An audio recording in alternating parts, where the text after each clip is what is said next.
Welcome to the NCDPI, our North Carolina Department of Public Instruction, World Language Quarterly Update webinar. This is our broadcast on Wednesday, April 24th, 2019. Our World Language Quarterly Updates include information relevant to all of our world language programs, including details for specific programs like classical languages, dual and heritage, and modern language programs. It also has updates on international, national, regional, and state initiatives. And there's information that can be shared with world language teachers on topics like assessing proficiency, course codes, evaluating performance in programs, and implementing our state standards. All K-20 world language administrators, teachers, and instructors are welcome. And every school is encouraged to have at least one world language educator attend these webinars so that information can be shared locally.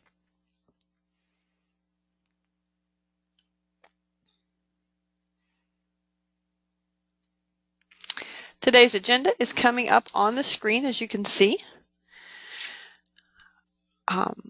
You've been listening to me, but I should introduce myself as the presenter. My name is Anne-Marie Gunter. I am your World Languages Consultant at the North Carolina Department of Public Instruction. Today we'll have a welcome and overview. We're going to talk about news that you can use from the national, regional, and state perspectives. Our spotlight today is on some newly released documents from the Department of Public Instruction. There's one called World Languages in North Carolina, which is annually released, and also one called Language Diversity in North Carolina, which comes out every year as well. But both of those are brand new and something that I hope perhaps you've seen already, but if not, we're going to look at those and talk about how you could use them in your work. We'll end with some reminders and resources, and also make sure that we finish up with any questions that remain towards the end of our broadcast.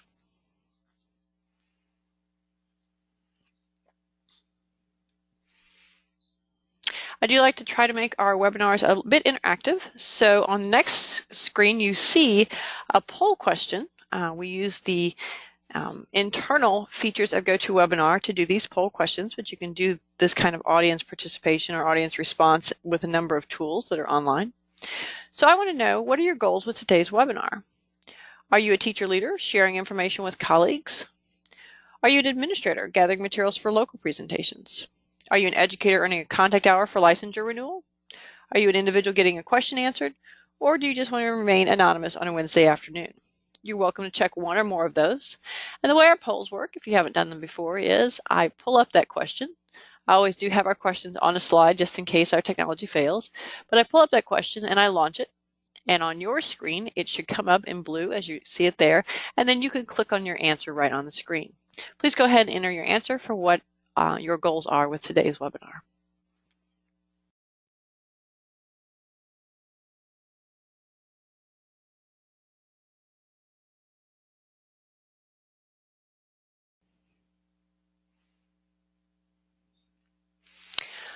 I can see that we're almost done putting our votes in. Let's take another 10 seconds and get your responses in so we can see what your goals are for today.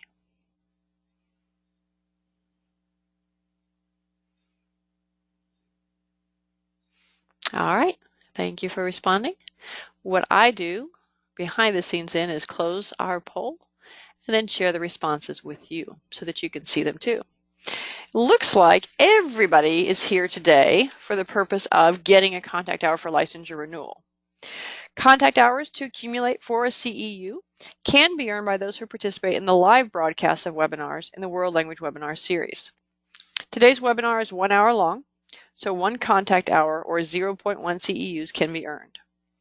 Please save the email receipt you received from the GoToWebinar system to document this contact hour towards a CEU for licensure renewal.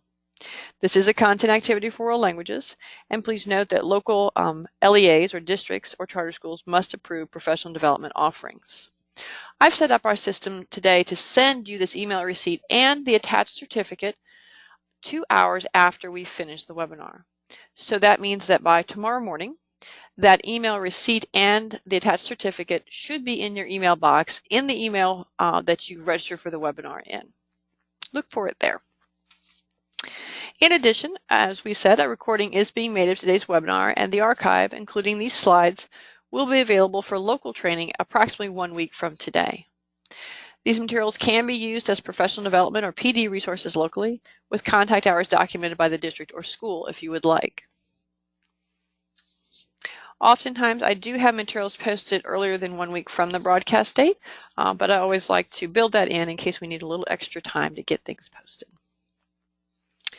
You can also see that we have people here who are teacher leaders sharing information with colleagues, and that's always important to do, whether it's formally and doing local professional development presentations or informally just in sharing what you've learned and what might be of interest to your particular group. We also have several individuals here getting a question answered today, and that's another good reason for us to come together like this and chat a little bit.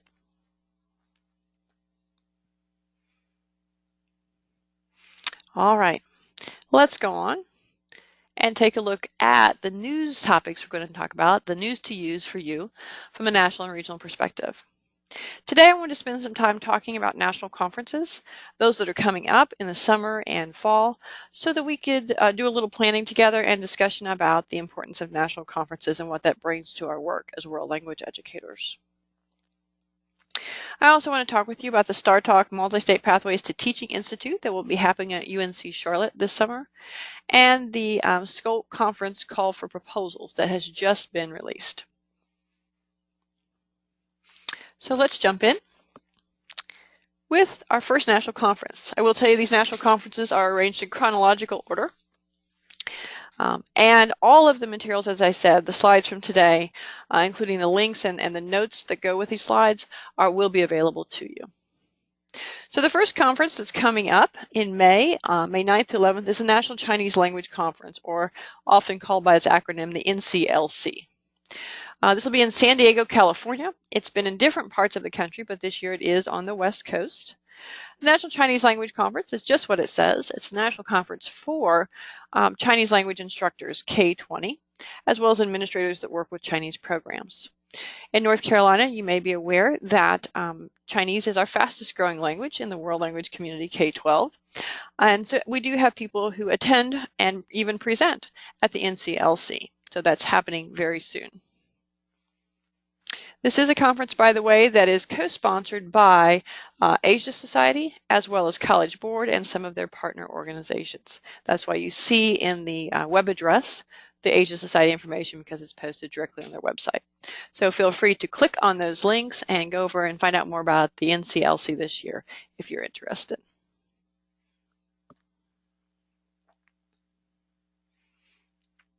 Next up, chronologically, will be conferences in June. The ACL, or American Classical League, for our teachers of classical languages like Latin and Ancient Greek, will be holding their 72nd Annual Institute, their centennial gathering, in fact, as well, in New York City in late June. They do have a pre-institute for 2 days, June 26th and 27th, and immediately after that is their regular institute, June 27th through the 29th. We had a presenter several webinars back who talked a little bit more about this when we did the focus on classical language programs in October. We had several people with us who are Latin teachers or involved with being an officer for the ACL, and so they shared a little bit with us about that. Details are available at the website you see there. And I understand that there are a lot of opportunities for people to become involved and maybe even some scholarships and so forth that are available. So if you have Latin teachers or Ancient Greek teachers, you may want to share this with them.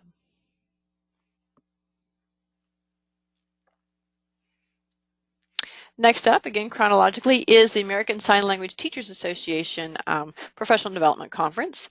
That acronym, of course, is ASLTA, and is sometimes just spelled out like that, or sometimes they call themselves ASALTA, ASLTA. So their 2019 National Professional Development Conference will be in San Diego, California, from June 30th through July 3rd.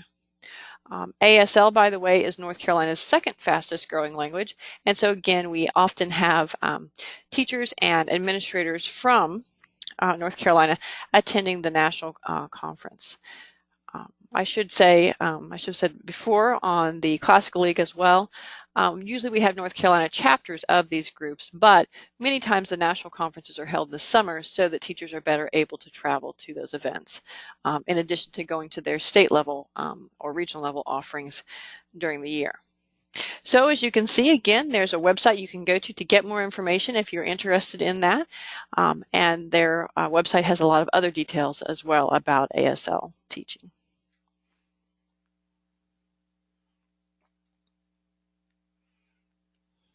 Next up, chronologically, from July 8th through the 11th is the 101st Annual AATSP Conference. The AATSP is the American Association of Teachers of Spanish and Portuguese. And so they will be meeting again on the West Coast. San Diego, California seems to be a popular choice this year with our national conferences for their meetings. And so oftentimes, again, we do have people from North Carolina who are attending or even presenting. And so I encourage you to find out more about that conference if you're interested. Spanish, of course, is our #1 language when it comes to statewide enrollment. And so, of course, there are many, many Spanish teachers and programs out there. Next up, July 14th through the 17th is the American Association of Teachers of French, or AATF convention. This one is being held on the East Coast. It's in Philadelphia, Pennsylvania. And so you can again see the web address where you can go and find out more information about that. So it's a little closer here to North Carolina than some of our West Coast conferences this year, but always something that's available. French, by the way, is our second highest enrolled language in the state of North Carolina.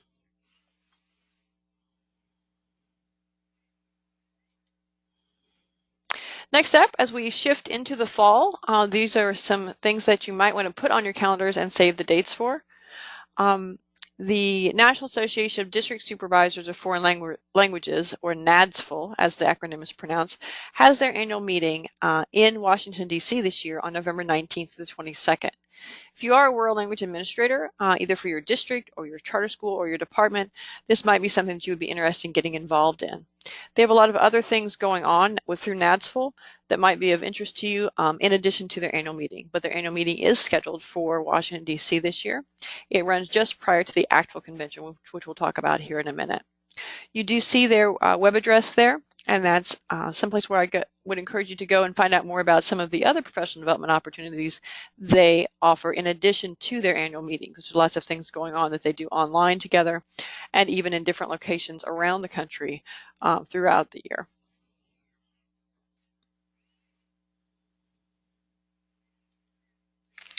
Also in the fall, immediately after, because NADSFul always meets right before the actual convention, as I said, is the American Council on the Teaching of Foreign Languages, or ACTFL, Annual Convention and World Languages Expo.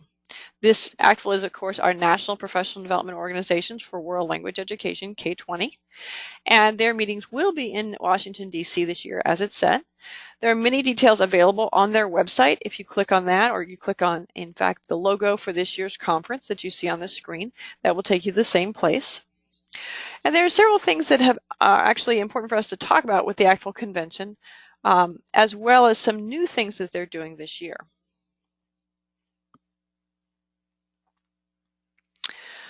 First of all, it's important to know that the ACTFL convention every year incorporates national meetings for various organizational members.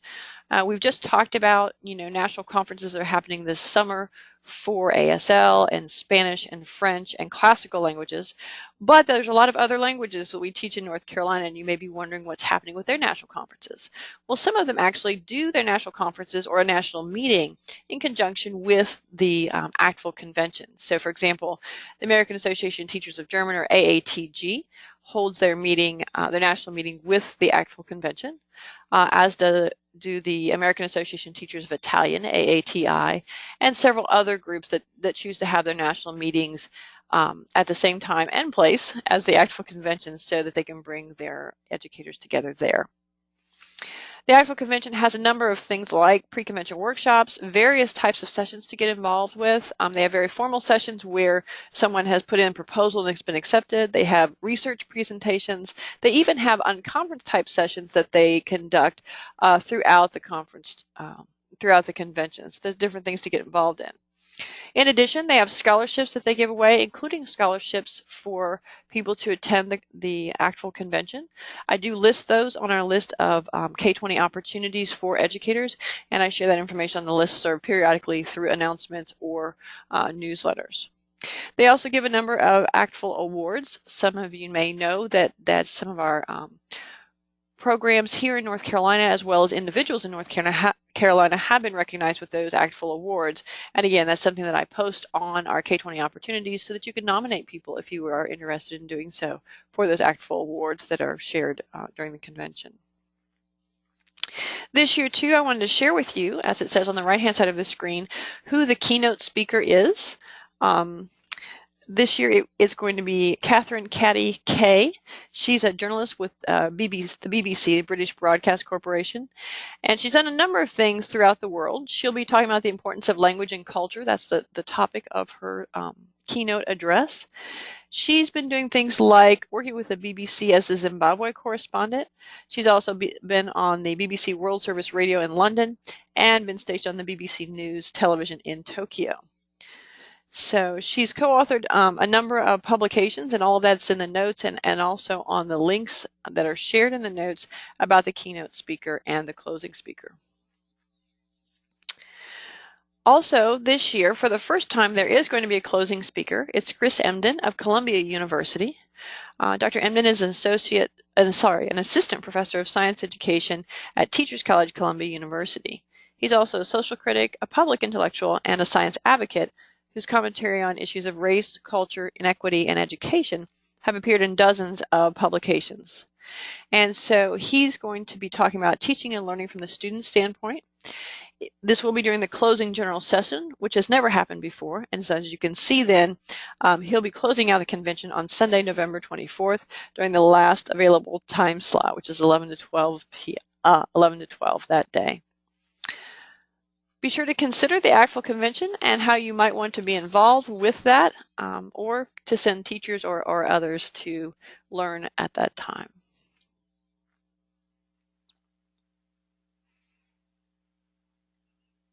All right, that's all of our national conferences. I'd like to pause here a moment, check our questions box, and do another poll question with you.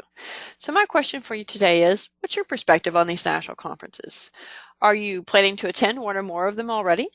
Are you presenting or maybe presenting at these conferences? I do know that with our actual convention, for example, proposals have been in since January, but no one, as far as I know, has heard back yet on whether or not their proposal got accepted.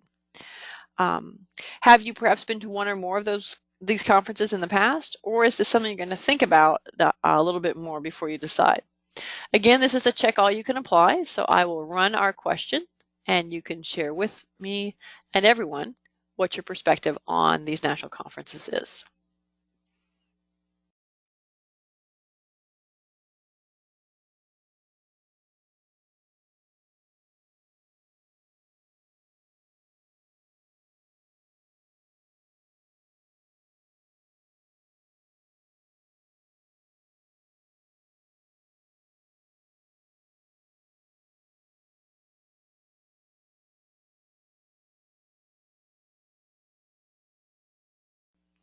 Let's go ahead and finish up our voting for today in about another 10 or 15 seconds. Remember, all you have to do to show what your answer is to click on the answers that you want. This is check all that applies, so you can check more than one if you would like.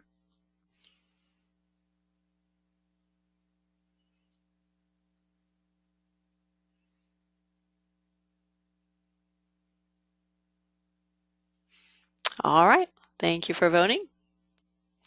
I'm going to go ahead and close out our poll and then share the results with you. It looks like right now we've got a lot of people who say they're going to think about this information about the national conferences and then consider what they might do with it. It's always a good thing to do. As I said, I wanted to share it with you to give you some opportunity to learn about those conferences coming up. You may or may not have known about them before, as well as when they will be, because I know we all need to plan and plan well. We also have about a third of you, a little over a third, who said that you've been to one or more of these conferences in the past. So you do have some experience with our national conferences, and that's a good thing too. All right, thank you for sharing your perspective.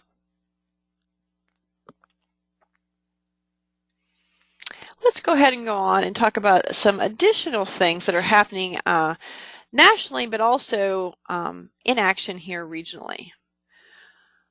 One thing that's coming to North Carolina this summer is the ACTFL Multi-State Pathways to Teaching Star Talk Institute. This will be at UNC Charlotte. That will be housed there.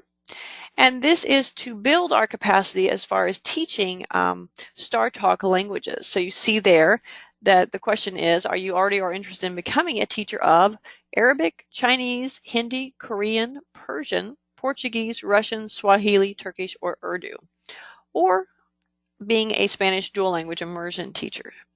And the purpose of this institute is to get teachers ready to work towards certification in our K-12 public schools.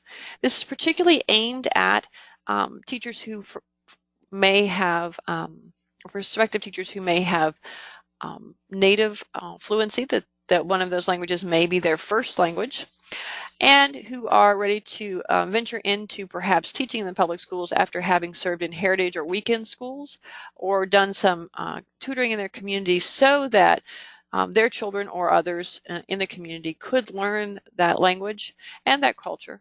And maybe now they want to move into the possibility of teaching that to other students in our public schools. So you see there's a bit of information posted. The applications for this are due by May 15th, as it says there on the screen. And this Actful StarTalk Institute is actually being done in collaboration with the Georgia Department of Education, our North Carolina Department of Education, or NCDPI, and the Virginia Department of Education. We're very fortunate here in North Carolina that in planning this, Actful joined with our 3 departments of education, or public instruction here in the Southeast region, so that we could offer this. The teacher training program is designed to support up to 50 prospective teachers in those 10 targeted StarTalk languages to address the critical need for K-12 language programs in these 3 states, Virginia, North Carolina, and Georgia. The Institute design includes 75 hours of instruction delivered online and face-to-face in 4 stages, which you see there on the bottom right-hand side of the screen. Stage 1, the pre-institute, is online, and it runs from June 12th to July 17th. That's preparation work that our candidates will be doing. Stage 2 is the actual Summer Institute, which is on site at UNC Charlotte, as I mentioned before. That'll be in late July. Stage 3 is the Post-Institute, and that's where, again, the participants will be working online together through, in fact, February. And then Stage 4, which is a time for individual work to finalize certification. So the goal is to get every participant on the path to certification in the state that they are from. And so this is an opportunity to look at that and consider. I would encourage you to think about potential participants for the StarTalk Institute, particularly in relation to language programs in your schools or districts that look at things like Arabic or Chinese or Russian or Urdu, because those are, for us, less commonly taught languages, but probably more critically, this is an opportunity for some of the people we know in our communities who already have a 4-year degree or more to get on the path to teaching in our K-12 public schools through our alternative licensing process. All right, in addition, we have more regional news to share with you. SCOLE, the Southern Conference on Language Teaching, will be hosting its 2020 conference in the spring in Mobile, Alabama. You may recall that it was most recently in Myrtle Beach, South Carolina, so it moves around the Southeast region. It will be in Mobile, Alabama in March of 2020 on the 26th to 28th, as it says. And the important thing here is that the SCOLE conference call for proposals has just opened and will be available until September 1st, 2019. We encourage everyone to propose a 50-minute session for either K-20 language educators, which has traditionally been what the SCOLE conference was about. It was an opportunity to share best practices from our classrooms, or perhaps the scholars, to do a 50-minute session for scholars in the research to practice sessions, which have just been launched for this SCOLE that's coming up. This is an opportunity to share research, and it has 2 presenters each sharing their research in world language education. Please consider what you might share and what might be valuable across the region to build our capacity with world language education K-20. You see the SCOLE website on www.scole.org. Please go there for more details either about the conference itself or about submitting a proposal for this call. In addition, in our own state here, as part of our state updates, I wanted to remind everyone that our FLANC, the Foreign Language Association of North Carolina Conference, is coming up this fall. It will be held in Winston-Salem from October 25th through the 26th. And the theme is, what's your piece of the puzzle? Because it's looking at what else language teachers bring to their work with students in addition to teaching language and culture. So things like service learning, project-based learning, and all of those other items that you bring in for your students. Registration will be open soon on May 1st, so that's coming right up online. The Flank Fall Conference includes 15-minute sessions and research roundtable sessions throughout those 2 days, the 25th and 26th, that is going on. In addition, at registration, you can also sign up for 3-hour workshops. Those are usually held on a Friday evening or Saturday afternoon of the conference. They are separate from the conference, sort of in addition. So there's a bit of an extra fee for workshops, but there's also additional contact hours you can earn for going to the workshops above and beyond just the conference itself. There are also pre-conference webinars that are held on the evenings on Monday, Tuesday, and Wednesday of the week of the conference preceding it happening in Winston-Salem. So lots of opportunities there. And again, the registration does open May 1st for everyone. So that's coming up soon, next week, in fact. Also, for some state updates, I wanted to share with you that Flank offers ShareFests in May. This is something that they've been doing now for 3 years. ShareFests are an informal gathering of world language teachers designed to allow teachers to share ideas and to network in different places across the state. There are 5 events scheduled for May, as you can see. These events are, as I said, completely free and open to both members and non-members of Flank. Attendees earn 3 attendance hours, or 0.3 CEUs, and they can bring their own snack and enjoy networking and learning with colleagues and future professional friends forevers, or PFFs. So, as you can see, those start on Saturday, May 4th with the Eastern Region ShareFest, which will be held in Cary. On Saturday, May 11th, a week later is the Southern Region ShareFest in St. Paul's, North Carolina, as well as the Western Region ShareFest in Hendersonville, North Carolina. And then on Saturday, May 18th, there's a Dual Language Immersion, or DLI, ShareFest that will be in Charlotte, and a Northern Region ShareFest that will be held in Winston-Salem. So you can see the times there. And if you want additional details, please go to the Flank ShareFest webpage. It is www.flank.org, and then ShareFest, and it is linked on the left-hand side navigation bar of the Flank website.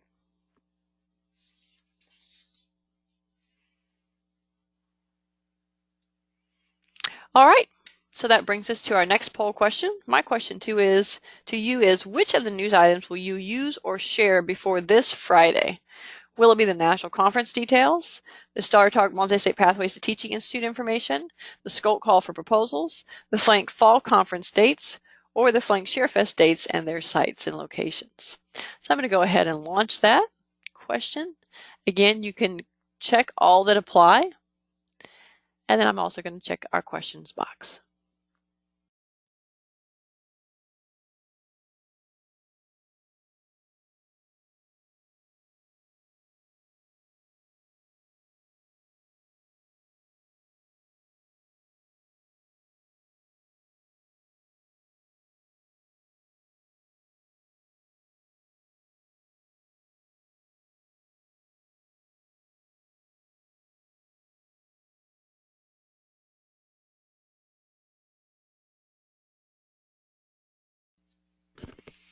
All right, looks like we're getting a little faster at voting. Please take about 10 seconds, complete your votes.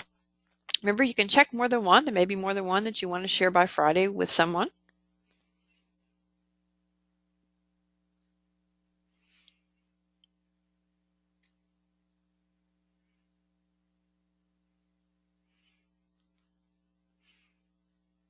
All right, thank you for voting. We're going to go ahead and close our vote, our poll here, and then share the results with you. All right, so it looks like the top vote getters for things being shared by this Friday are the Flank information, the Flank Fall Conference information about the conference in October, or the Flank ShareFest information, those dates and sites. That's great. Please be sure to share that and get the word out for this these professional development offerings in our state. It also looks like about a little over 20% of you are going to share the national conference details. A third of you are going to share the information about the Star Talk Multi-State Pathways to Teaching Institute that's happening at UNC Charlotte. And a few of you are also going to share that SCOLT call for proposals, which is due on September 1st. Excellent. Thank you for sharing that. And as I said, these slides and this information, all the links, will be available for you soon, so you'll be able to share that quite quickly.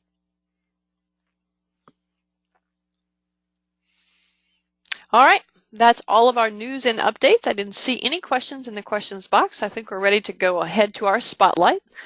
Our spotlight today is on two different documents, the World Languages in North Carolina document and the Language Diversity in North Carolina document. So let's talk a little bit about those materials. These are created every year, as I mentioned before, so they're annually updated with information like enrollment data, data from surveys, and information in general about our programs across the state. I always post these on the landing page of our website, and this year, as you probably already know, we have a brand new Google site that was just officially made public in January. And so just like before, this information is available on our site. I'm going to go ahead and put in the chat box where you can get it, the link to our site. I'll go ahead and put in the the bit.ly link, which is the quick link to get there.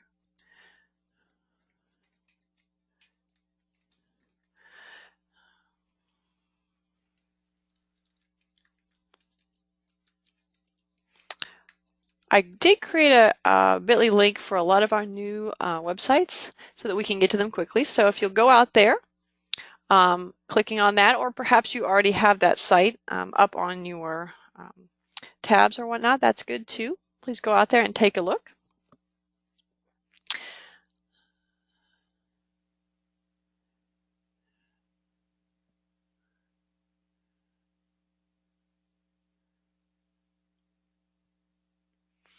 All right. So on the next slide, what I have is a bigger screenshot, if you will, of the website. And so you see that our World Languages in North Carolina document and our Language Diversity North Carolina document are actually posted on the bottom there as you scroll down. They are downloadable as Google Docs. I've tried to make them as easily accessible as possible. So they are PDFs, so you can click on either the picture of them or the link right underneath, and it will take you to those, and you can download your own copies. In addition, I've also put these two documents in our handout section today. So on your control panel, you may have already discovered there's a handout section, and these two documents are there as well. And so you can download them from there right onto your computer. In order to make them easy to look carefully at today for our activity, as well as share them with others if you need to.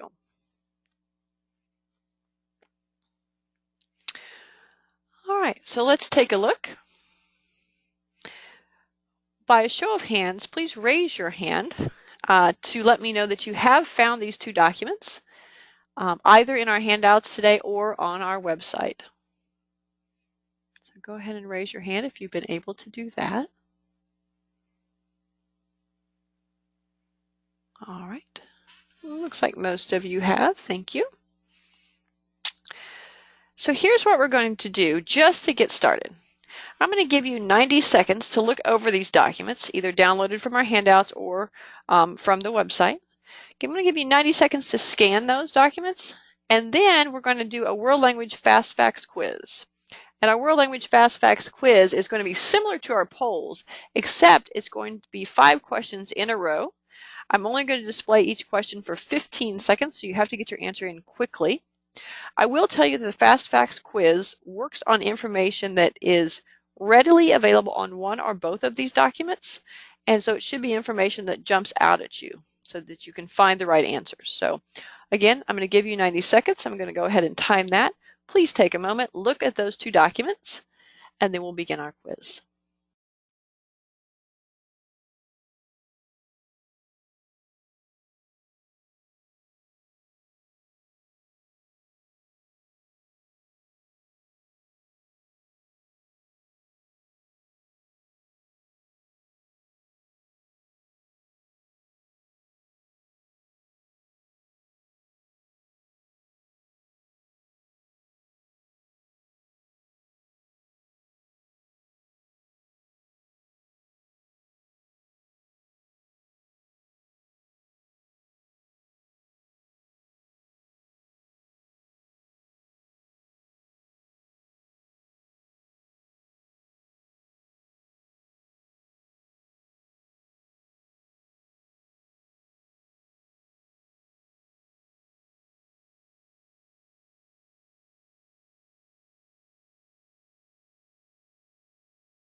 All right, that was 90 seconds. We're going to go ahead and begin our World Language Fast Facts quiz.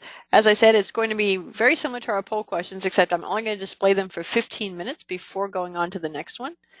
And I want you to choose the right answer rather than multiple answers, because they will definitely have a right answer based on what you've read on these two documents. All right, let's go ahead and begin our Fast Facts quiz. First one is, how many languages are currently taught in North Carolina? Go ahead and click your answer. You have 15 seconds.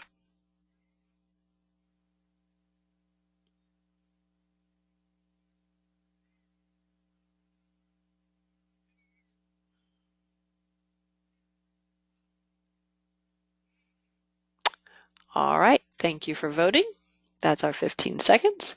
Next question on the Fast Facts quiz. How many primary home languages other than English are there in North Carolina? Go ahead and enter your answer based on what you saw on the documents.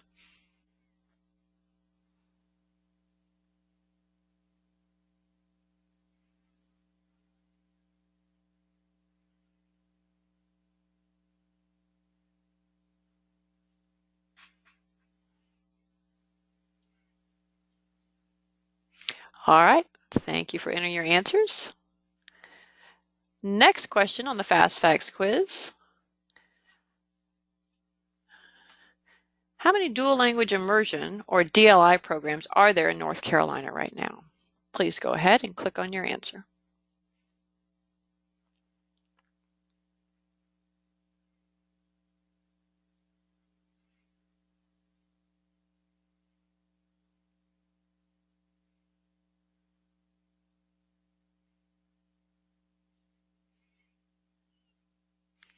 All right, decide on your answer and click that in. Our 15 seconds is up. All right, next question.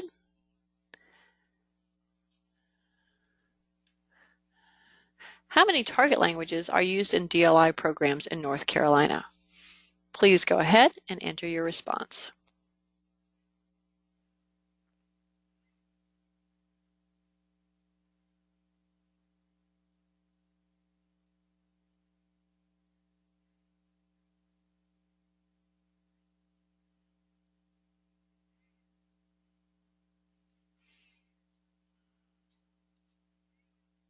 All right, that's our 15 seconds.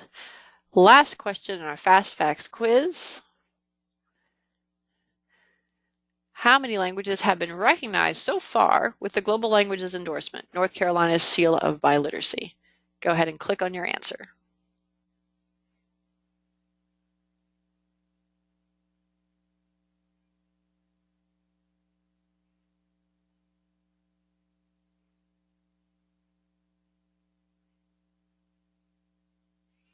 All right, go ahead and make a decision if you haven't already put your answer in, and that's our 15 seconds.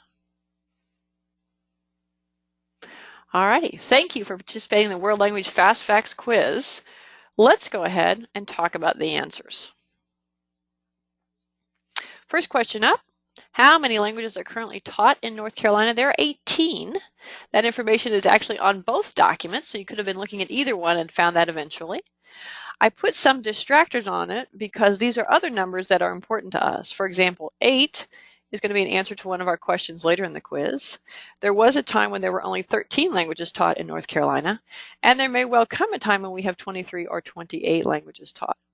As you may know, in North Carolina, the way our state standards for world languages, our World Language Essential Standards are structured, any language can be taught, whether it's an alphabetic language, a logographic language, or a visual language. Also, any language can be taught at any level. So there are outlines and structures and proficiency outcomes for students in programs in the elementary, middle school, and high school. So there's a lot of rich diversity within our standards that allows for any district or school in our state to decide on the program that's best for them and implement that. We are a local control state, so decisions about which languages are going to be offered, what types of programs, or when those programs will be offered, or locations, are all local decisions. I will note too, by the way, I see someone who said the quiz was a bit stressful. Sorry to stress you out on a Wednesday afternoon, but this is an interesting way, I think, to see how quickly we can latch onto information, and honestly also to talk about what kind of information is on these documents and how it should be displayed in a way to communicate the message quickly. So that was our first question: how many languages are currently taught in North Carolina? Second question was, how many primary home languages other than English are there in North Carolina? And the answer is 342. And actually what it says on the language diversity in North Carolina document is at least 342. That number has been going up the last several years, but has been over 300 for at least 3 or 4 years. Some of the other numbers you see there are there because they might be the number of languages in a particular county in North Carolina, or in a particular area of the state. So we have a lot of linguistic diversity, as you can see, with our primary home languages. And we are probably one of the most diverse states, linguistically speaking, in the country with that. One thing you might want to note, by the way, because this question is actually answered with a map as well on the back of the Language Diversity in North Carolina document, or on page 2 if you want to think of it that way, depends on how you print it out. One of the things for you to look at is to consider how many primary home languages are listed for your particular county, because when they go to look at those, the number reported on the home language survey, either in the public school or in the charter schools within that county, are all combined. And that's something to kind of think about for yourself locally, what kind of linguistic diversity you have with primary home languages. Question number 3 was, how many dual language immersion programs are there in North Carolina? And the answer is over 170. That's what it said on both of those documents. And the actual number right now is 176. If you ever go on the North Carolina Dual Language Immersion directory, you'll see more than that posted, but that's because programs that are planned for the future, like for this coming school year that will start in the fall of 2019 or even the fall of 2020, are already listed if the school or district has asked us to provide that information and make it available statewide. Some of the other numbers you see here have to do with other numbers that are important for dual language immersion. For example, we have 13 DLI high school programs. We have 23 middle school DLI programs. There are 128 elementary programs, and there are 144 of the 176 that are actually Spanish DLI programs. So again, something to consider with our numbers and thinking about how we communicate the data we have on our programs. Question number 4 on the World Language Fast Facts quiz was, how many target languages are used in DLI programs in North Carolina? And the answer is 8. This year there are 8 total. There's Cherokee, Chinese, French, Greek, German, Japanese, Spanish, and as of this year, Urdu was started. So for a long time there were only 7, but in fact now there are 8. And question number 5 on our Fast Facts quiz was, how many languages have been recognized so far with the Global Languages Endorsement, North Carolina's Seal of Biliteracy? And the answer is 13.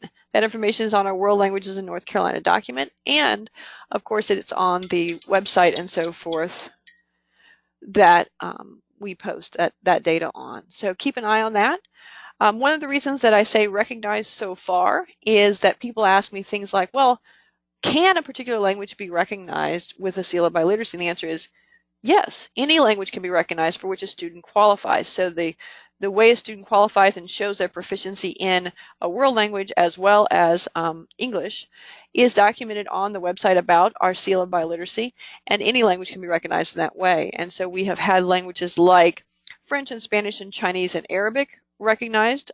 Students have earned their seal of biliteracy with those world languages.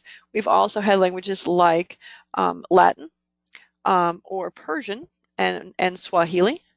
And we have had languages that are taught in some places, like Italian, but not necessarily in the place where the student qualified for that. So any world language that the student has proficiency in can be recognized with the seal of biliteracy by meeting those requirements, and of course meeting all of our Global Languages Endorsement requirements, which involves demonstrating English proficiency as well. All right, so that was our Fast Facts quiz, but there are other things to talk about with our documents that we create every year. So I'm going to stop and ask you to think about this question. Which of the Fast Facts would be most useful to you in talking about your world language programs, and why? So think about those Fast Facts questions I asked you. Which would be most useful to you personally or individually in your particular local program, and why? Go ahead and put your answers in to the question box, and we'll share those out in a moment.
All right, I'm starting to see some answers come in.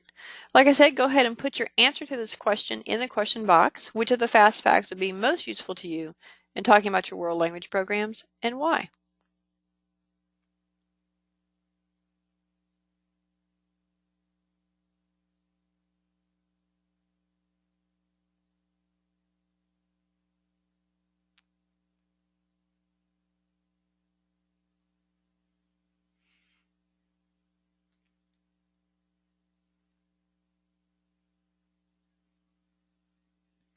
All right, I'm going to go ahead and share some responses I'm seeing. Jeanette said she wants to share the number of languages spoken because that would promote the diversity of languages in the county she's in. And that is always important to know. Sometimes people aren't aware or they don't understand the scope of the number of languages that are actually present in our communities. And it's important to share that information and make everyone a little more aware and perhaps educated on that linguistic diversity. Patrice said that they want to share the information about the seal of biliteracy. They said our students and their parents would like the idea of being recognized for all that hard work that they put into a 4-year commitment to our foreign language programs. And that's a really good point. One thing about any diploma endorsement, and we have 5 of them here in North Carolina, the Global Languages endorsement is the latest one, and that is our seal of biliteracy. It's always important to recognize students for their hard work when they're graduating in particular. Sherry said she would like to share the historical growth of the DLI programs across the state, that particularly because it's related to her superintendent's global priority for the school system in general.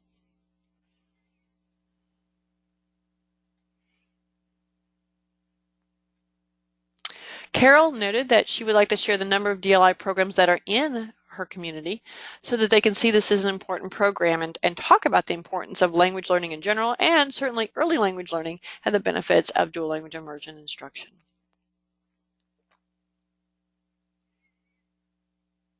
All right, thank you for sharing that. It is important to think about how we can use resources like these documents to advocate or educate our communities about that.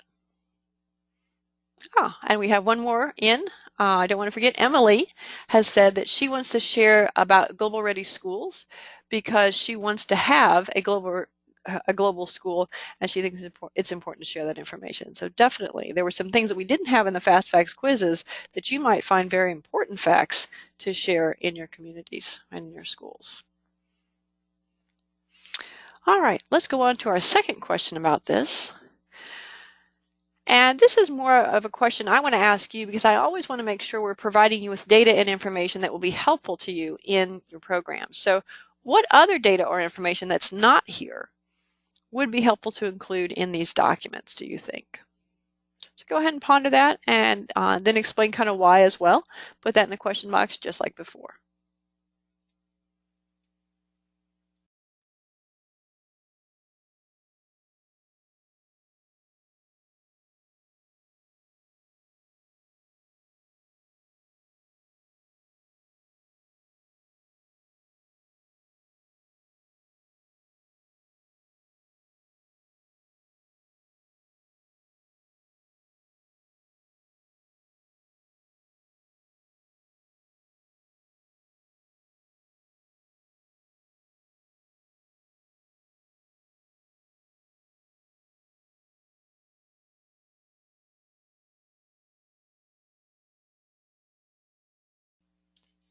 Don't be shy. I'm always interested, like I said, in what other data or information would be helpful to include in these documents that you could use locally with advocating or educating about your world language programs or the linguistic diversity in your community.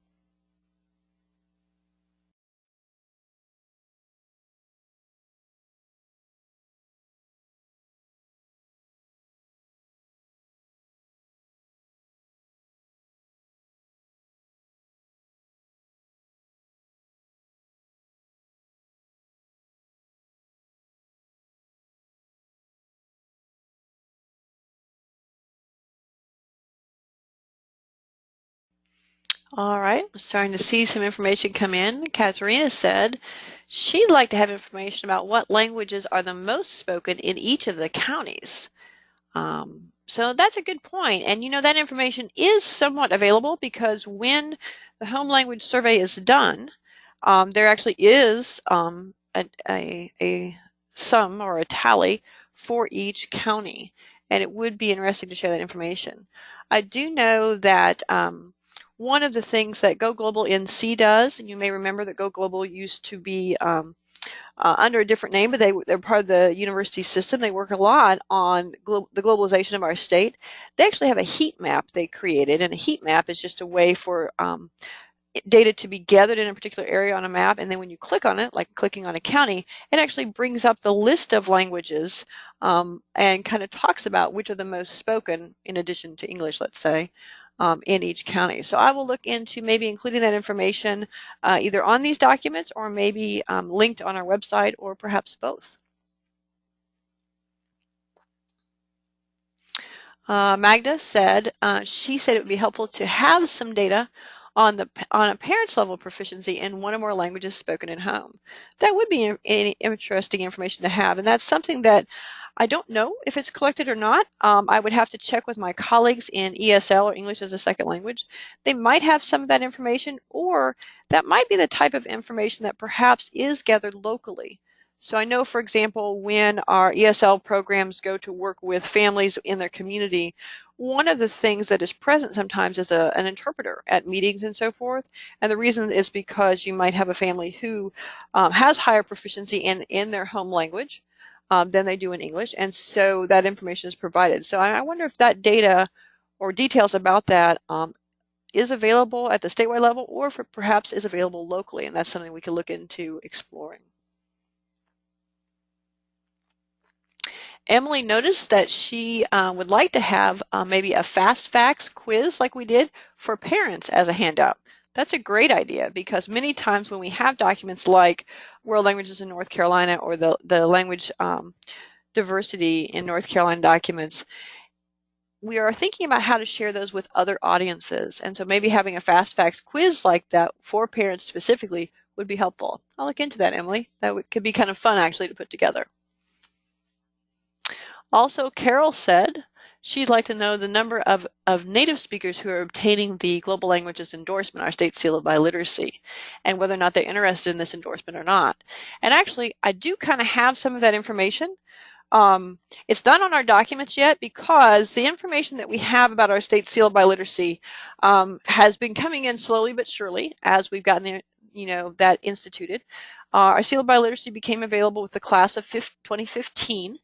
And each year we've gotten a bit more data to work with on understanding who amongst our students is earning that and in which languages and so forth and in different places across the state. And so just recently, in fact, last month, we asked someone to look at our class of 2018 data to tell us if there were any English learners who had earned the seal of biliteracy in our districts or charter schools, and perhaps to look at which languages that have been learned in. So looking at, again, are students earning the seal of biliteracy in their native language? Are they being recognized for their proficiency in Spanish or Vietnamese or any of those languages that we know some of our English learners come to us with? And what we found out was, yes, they are. We have 115 districts in the state of North Carolina, and out of those, 25 of the 115 said that they had at least one English learner who had earned the seal of biliteracy, our global languages endorsement, typically in their home language. And 3 of our charter schools that have high schools also said they had English learners. So we do, Carol, have some of that information. And since it is brand new, it's not on this document, of course, which was published in February, but it is some information and some data that we now do have and are going to make more evident in the future. And so that's something that we're working on sharing. All right. Well, thank you so much for sharing your ideas about this and your responses to these questions. I hope you enjoyed the Fast Facts quiz. I am conscious of our time. I know we're just a little bit over, but we're almost done for the day. And you can always come back and get the recording of this if you need to, or all of the slides as you would like. So let's finish up our time together with some reminders and resources. This is our 2018-2019 World Language Webinar Series. As you might guess, since we're so late in the school year, we are almost done. And what we have left that is not grayed out as being finished are 2 of our webinars. These webinars for the series are always broadcast on Wednesdays from 4 to 5 p.m. In a couple of weeks, we're going to do the last Measuring World Language Proficiency Series webinar on May 8th. The focus on that will be on formative assessment. We've already had webinars in that series on credentialing, which is when we focus on the global languages endorsement, as well as summative assessment, which we focused on April 10th. Also, we have one more Essential Standards K-12 program showcase coming up. That's on May 15th, so a week after the other one on May 8th. On May 15th, we're going to focus on modern language programs. And so we'll be hearing from districts and charter schools who have established and maintain and maybe even expand programs in modern languages like alphabetic languages, logographic languages, and visual languages. On October 24th, we had a focus on classical languages, and on February 20th, we had a focus on dual and heritage language programs. So all of those materials are available. And in fact, on the next slide, I have some of that recent professional development that we've done. All of our webinar series broadcasts are posted on our webinar series information page, which is linked here. So our most recent ones were the February 20th broadcast on dual and heritage language programs, and then the April 10th broadcast on summative assessment in Measuring World Language Proficiency series. So that information is available, just like this broadcast will be available to you on that same webinar series information page. Also, a quick reminder about our World Language Listservs. Please sign up for information. I share a lot of details, announcements about professional development, scholarships, grants, that kind of thing. I also share news articles and classroom resources across the board. We have 4 different listservs for world language educators. We have a dual language immersion, or DLI, listserv. We have one for NC Linguafolio. We have one for World Language Instructors K-20, and we have one for the World Language Education News. In addition, there are other listservs or updates, as we call them, from DPI. And if you're interested in things like the updates on charter schools, global education, legislative updates, especially since we're in the legislative season right now, teachers of English learners, or any other topics of interest in K-12 education, I would encourage you to go and subscribe to those DPI listservs so you get that information. And that brings us to the end of our broadcast. I am, as I told you, Anne-Marie Gunter, your World Languages Consultant at DPI. Please notice that I have a new phone number, but I do have the same email address, and it's there on the screen for you to see. I just have a reminder there of where things are posted on our World Languages website for this professional development broadcast. You see that I've kind of circled some of our links to our professional development spaces where our World Language webinar series information is. You also see the complete web address for our World Languages website, as well as the bit.ly link that we shared earlier. In addition, we do have an NCDPI World Languages Facebook page. I would encourage you to like that. I try to post information out there that is particularly helpful with classroom resources for teachers of all levels and all languages. And I also typically post information like our newsletters and announcements on the listservs out there, so information gets out in a variety of ways.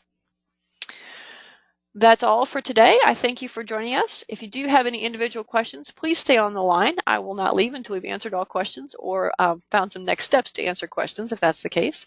But I do thank you for joining us today. I know it's a nice afternoon and some of you are on spring break. And again, please look for your email receipt and certificate for participating in the live broadcast in your email box tomorrow morning.